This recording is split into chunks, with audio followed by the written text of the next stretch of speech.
Hi, everyone. Welcome back to Lisa's Love and Light. How are you guys doing today? Monday. Happy Monday, guys.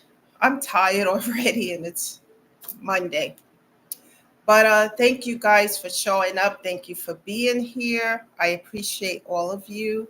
And it's good to see so many people subscribing to the channel and that so many people are showing up here because it tells me that these messages are resonating with you. So thank you for being here. Thank you for taking the time to show up. And I really appreciate every last one of you.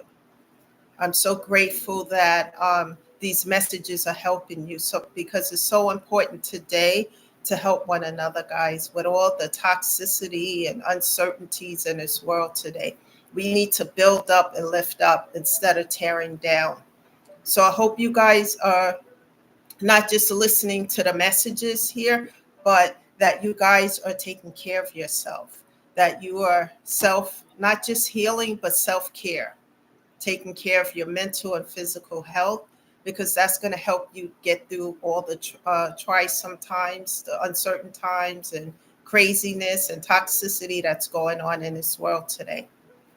So, excuse me, make sure that you are taking care of your mental and physical health, because without that, guys, you can't take care of yourself or anything else around you.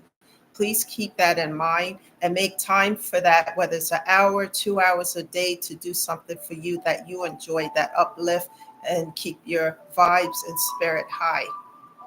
So, with that being said, guys, I am not a therapist, I'm not a social worker, I am not a counselor.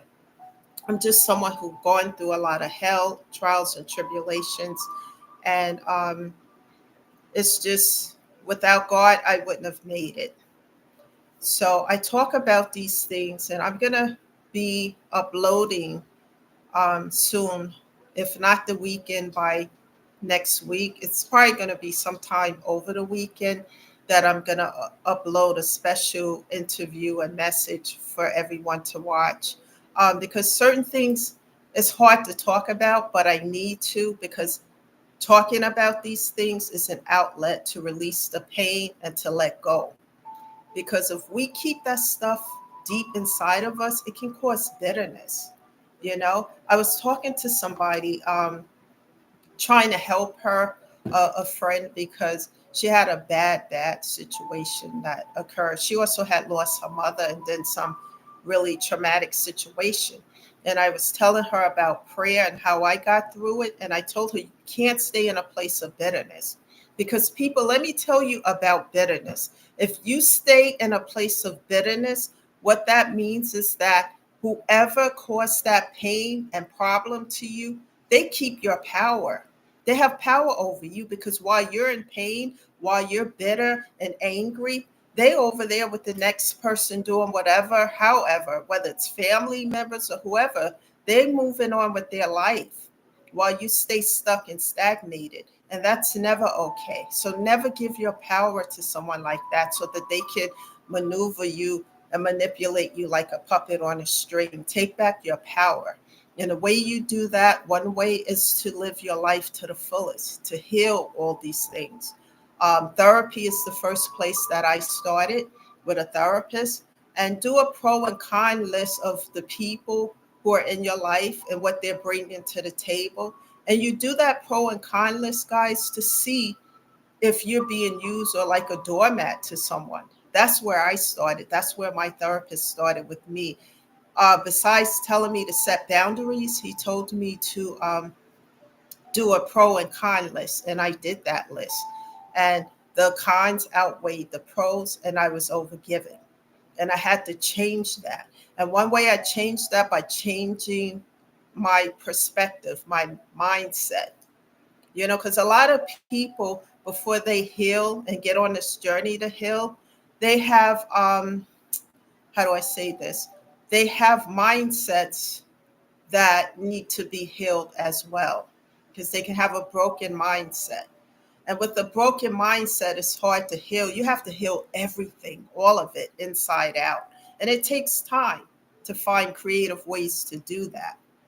But with that being said, everybody, I hope you guys are doing good. The sun is out. Go out, enjoy the weather, and take care of yourself. The topic of discussion today is forgive yourself and keep healing. Forgive yourself and keep healing, guys.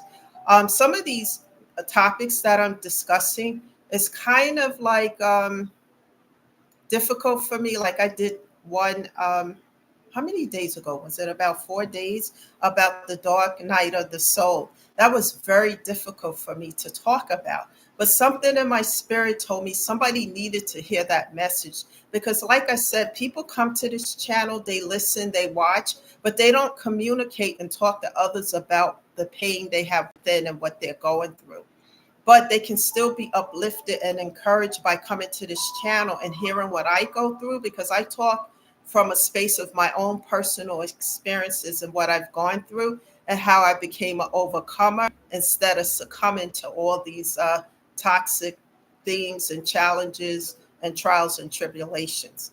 And perhaps what I say here may resonate with you, and you may be able to apply it within your own circumstances, and it may help you. So with that being said, forgive yourself and keep healing. And when I talk about these topics, I'm basing it on what I've gone through. Here's a key factor, everyone.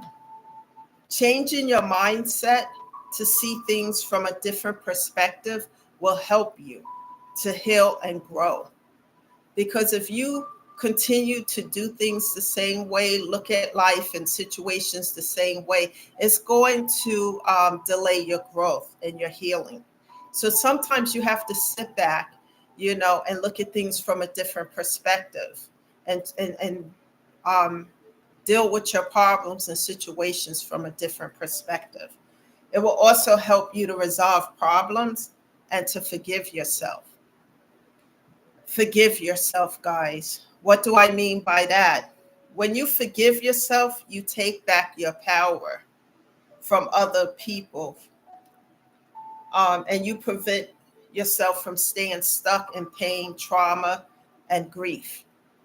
Sometimes people can keep the power over you, like I just gave an illustration about a friend and about staying in a place of bitterness, because you can't grow, heal, and evolve. You stay stuck and stagnated. And the person who put you in that situation, they're over here, whether it's a family member, whether it's a professional setting, a friend, or a significant other. They moved on. They're over there to the next person, next situation, etc., while you're sitting there in grief, pain, anger, and bitterness. And I know all about that because that's what took me so long to get on this journey to heal. And I'm talking from what I've gone through.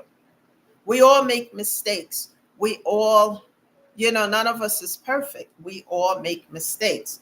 Forgive yourself and forgive others so that you can move on, because you'll never be able to do so if you stay in a place of bitterness. Why did it take me so long to heal is a question. Why did it take me so long to heal? It's been started in 2020. I had no choice. I was forced to heal or succumb to the situation. And I wasn't, I had to make a choice. And why did I continue, more importantly, why did I continue to repeat lessons? I have some notes here so I can cover certain things. This happened because I could not forgive myself for a mistake that I made.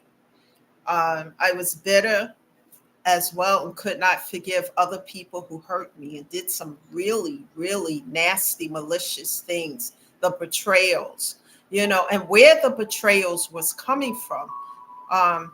People who I thought had my back, like family members, relationship, professional environments, all of these things, people attacking me from every which way but loose, and without a justifiable cause, just because. And it was just, I was bitter for a long time, angry, and could not forgive. So if I can't forgive, I can't heal. I can't grow, I can't evolve. So I was stuck in a place of stagnation for a while. And then if God have blessings for you and he wants to help you, he can if you stuck. So an example of this, guys, a perfect example when I talk about having a difficult time forgiving myself is what I did to my mother.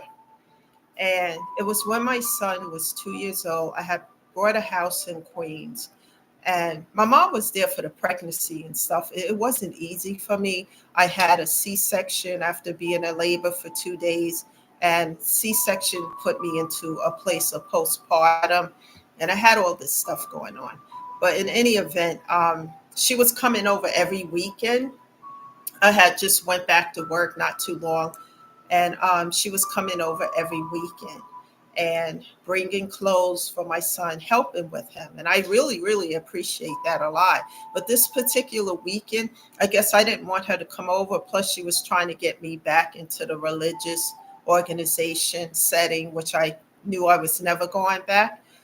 However, with all that being said, it was still no excuse to do what I did. And if I could go back in time, in a time machine and go back and change that and then come back to where we are today, I would do that in a skip of a heartbeat. Because you see, I'm from New York, and it's not like she could hop in her car and just come to my house. She had to take a train and a bus. And back then they had the $1 or $2 cab or something, those three things. And I told her not to come, and she said she was coming anyway because she had some things for my son. And I didn't believe her, but she came and I wouldn't open the door. And she knocked and banged and knocked for an hour. Even went to my neighbor's door next door to call me on the phone. I refused to answer. I refused to do any of it because the old version of myself just didn't want to be bothered. I did not want to be bothered. And that's still no excuse. The least I am today would handle that differently. I would allow her to come in. I would tell her again, I don't feel well or whatever was going on, and she can spend time with my son or whatever, but I would probably reiterate that I wasn't feeling well instead of doing things that I did back then. And she did that for an hour, and she had all these bags and all these clothes, and she had to go back in the dollar cab, the bus, and the train. And let me tell you, it took me a long time to forgive myself because what happened because of that, it changed my relationship with her for 5 years. There was this, silence. I would call and talk, etc. And in a way, it kind of hurt my son because when he was about 5 or 6, he had this special project at school, Grandparents' Day. And he had to it was done in a creative way where they had to tell, about the grandparents, their life, and their parents. And I couldn't get her to come to his school to do that. Had that situation had not happened, had I not done that, she would have been there to be there with him because he wanted her to be there so bad. But she wasn't there. And he had to get information over the phone or through the mail or whatever because it changed our relationship because of what I did. And it was I just didn't want to be bothered. Feeling guilty and empty over it for a long time. And thank God, guys, thank God that how many years, maybe 4 years before she passed away, I was able to resolve that with her and resume our relationship. Because if she would have passed away and there was no communication, it would have been worse for me. But I learned shortly, I paid the price for that in every way, guys, because I was a mess for a long time because of it. And when she passed away, you know, it was during the time of COVID, like I said, and a whole lot of people were dying around me. And when my mom died and then my dog died afterward, it was just horrific for me. And I was angry with God because, like I talk about that dark night of the soul, where it was a domino effect of everything happening all at once. And it just was just horrific. Nobody could survive that without God. I haven't even gotten into all of the things that took place. But no human, nobody could survive that without God. And I had nobody around me during all these deaths and situations. And I was angry with God. Why is this happening to me, etc.? Losing my dog, my mom. And I was just prayer fights with God, saying the most and the worst and whatever. And it got so bad, guys, that I even prayed to him, okay, let me go to sleep tonight and not wake up because I can't do this anymore. And that's where I was with that. But God did not do that. Like I said, God gives grace, mercy. Um, as I started to look at my situation, started to realize that I was being a doormat, subservient to other people. Remember, guys, I talk about situations, circumstances, and people come into your life for a reason, a season, a lifetime, or a lesson. And I was repeating lessons, different characters in the play, but the same scenario over and over and over and over again, like a needle stuck on a broken record, because I wasn't learning these lessons. New person, new situation, but same scenario. And I had to learn that love is not over giving to people. Love is not allowing people to use you like a doormat whenever they feel like being bothered. Love is not allowing someone to put you on a shelf and then when they want to take you off and dust you off and play with you, that's okay. That's not love, guys. Fake love, fake friends, fake situations, letting it in, roundabout, all about, all the time. And I had to learn to stop doing that. And one of the things I had to learn, and which I learned in therapy, is to set boundaries. Because I would be going, when I did start to talk to my therapist, I was going on and on and on. He kept saying, set boundaries, do that pro and con list. That pro and con list helped me, guys. It helped me to understand that I was overgiving and nobody was given to me when it was necessary. There was no support there. People were there just to take and be leeches, while I was given and overgiven doing that. And as I start to do the work and ask God to help me, God started to help me as I started to take steps. One step here, a step over there. He was behind the scenes taking 2, 3, and 4 steps on my behalf. And as I did the work, I'm saying, okay, this is what I need to do because it started to work. It wasn't easy, especially my mother's death. A while before her death, I started having premonitions of her dying, and I didn't understand what that was about over and over and over again because I guess I was being prepared that she was not going to be here any longer. But I didn't understand that at the time. But when it hit me hard, and that is what changed me. I started to make these changes because it was either, you know, not be here anymore, succumb to these situations, or raise up and do the work. And I chose to do the work because to me, it was like being on the Titanic that was sinking, going down. Everybody else is over here that's supposed to be in my life to support me. They got on a lifeboat. I'm over here sinking on this Titanic. And they are, you know, swimming away in a boat or whatever, paddling away in a boat, whatever, while I'm over here stuck. Nobody's caring about that. And as I started to see that, I started to realize that these people don't give a damn about me. And that's the truth of the matter. There's no other way to say that. I had to do the work. I had to understand self-love. I started to research, do things, to take care of myself about mental health and what if you don't take care of your mental health or your physical health, how you can deteriorate and the things that can happen in your life. So what I chose to do after praying to God and asking him if he helped me, I started making vows and keeping those vows. And as I took the steps, God, like I said, God was taking 2 and 3 behind the scene, holding me in the palm of his hand, and then I started to do the work, which was hard.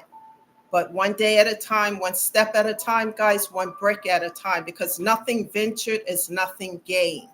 And as I started to do that, my life started to take a turn for the better. Things start to go up. Because if you way down to the ground, you can't go no other but up. And as I did the work, little by little, but I stayed in prayer with God. I stayed with God, asking him to help me. And then I had to learn about haters and the haters and the drama starters, to just cut off, block, and delete, because the boundaries that were being set, they were crossing and stepping and jumping over those. And so I had to cut off, block, and delete. So I had to let people go in order to stay focused on my healing. And it's okay. Sometimes you have to close doors in order to move forward. The most important thing is to take care of your physical and mental health, because if you don't, you stay stuck, stagnated, and you can become like a puppet on a string for other people. When they see where you weak and you're hurting and you're not moving, they can come right in and to fake everything. But what I learned in a process is I didn't want to repeat these lessons. So I learned the lessons, learned, about narcissistic individuals that I was attracting, and how to turn my pain into power, power into purpose, purpose into paying it forward to help others as I help myself. Because that was one of my vows to God. If he helped me to come back up, I will help other people, as well as continuing to stay on this path to help myself. And it doesn't matter what people tell me, the gossip, the lies. In the beginning, it was uncomfortable and hurtful. But I learned to ignore that. It's like carrying a ton of bricks on your back and you're trying to get up a hill and you hear all this noise and commotion around you. And as I learned to throw those bricks off my back by giving those problems to God and continue to walk up that hill, I hear less and less of the drama starters, the gossip, whatever. I leave that in the hands of God, because I know he's going to take care of it as I stay on this path, because I got work to do, guys. Minimizing toxicity is important as well. It doesn't matter what people are saying. It's just noise. You start to see behind the mask that certain people are wearing, and it's good to see that, because now you know what you're dealing with. Not accepting anything fake in my life anymore, recognizing it for what it is, seeing things as they are and not what I wanted it to be. you know Learn to love yourself, guys. Self-care. And when you take care of yourself and you love yourself, you do things differently for your highest good. And then you start to feel that inner peace. And keep in mind, as those doors close, that you close over here and you continue to do the work, I promise you, God is going to open up doors over here, better doors, with people who care about you, real love, instead of that fakeness over there, and people who got your back, who's going to support you and be there for you in your time of need, even if it's just to pick up the phone to just get encouragement. They have your back, instead of the haters and the betrayers and etc. And I let all that go. And God, I let go and let God. And things have changed for the better. And then I changed my mindset from a different perspective. Instead of the broken mindset, I changed my mindset to look at things from a different perspective. And that helped me to continue to stay on this path to heal and find ways to resolve problems so that I don't repeat them. That's the message today, guys. I hope this message is going to help somebody, because somebody needs to be uplifted. You need to know never to give up on yourself, and never allow yourself to be in a place of despair that can lead to depression and other problems. Continue going, and don't allow other people to stop you and try to block you. Just keep moving forward and ask God to help you. Be around people who are going to uplift you, instead of those who would try to tear you down. Again, that's the message today, guys. Go out, enjoy this weather, do something good for yourself, and tune in again tomorrow. I'll be back with a new message. Until then, stay blessed, stay uplifted, and bye for now, guys.